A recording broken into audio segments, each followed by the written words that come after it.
धर्म ग्रंथ कहते हैं कि भगवान ने दुनिया बनाई, इंसान बनाए, यानी इंसान से पहले भी भगवान था। पर जरा सोचिए, अगर तब इंसान ही नहीं था तो भगवान को भगवान कौन कहता था? उसकी पूजा कौन करता था? उसे चढ़ावा कौन चढ़ाता था? सीधी सी बात है, बिना प्रजा के कोई राजा नहीं हो सकता। शिक्षक भी तभी कहलाता है जब विद्यार्थी हो। वैसे ही बिना भक्त के कोई भगवान नहीं हो सकता। जब इस धरती पर कोई इंसान था ही नहीं तो भगवान शब्द का, उसकी शक्ति का या उसकी सत्ता का कोई वजूद ही नहीं था। इसका मतलब साफ है कि भगवान ने इंसान को नहीं बल्कि इंसान ने अपनी कल्पना से भगवान को बनाया है। जैसे ही इंसान ने जन्म लिया तो उसने अपने डर को छिपाने के लिए एक काल्पनिक रक्षक गढ़ लिया। अगर भगवान सच में इंसान से पहले था तो उसे अपनी पहचान साबित करने के लिए इंसानों की किताबों, मंदिरों और पाखंडों की बैसाखी की जरूरत कभी नहीं पड़ती। सोचिए, जो सिर्फ हमारे मानने से जिंदा है, क्या वाकई वो सच है?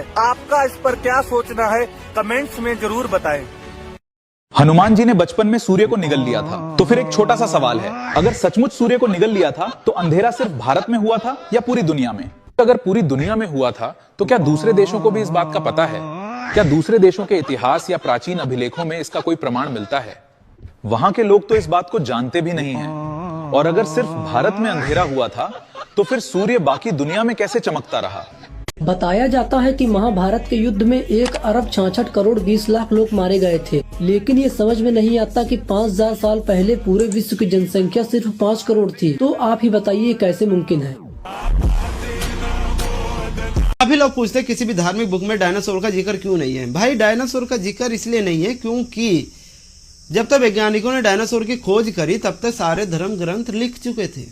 हाँ, अगर आप थोड़ा सा समय दीजिए तो हम संशोधन करके उसमें एक पन्ना बढ़ा के डायनासोर का भी जिक्र डाल देंगे।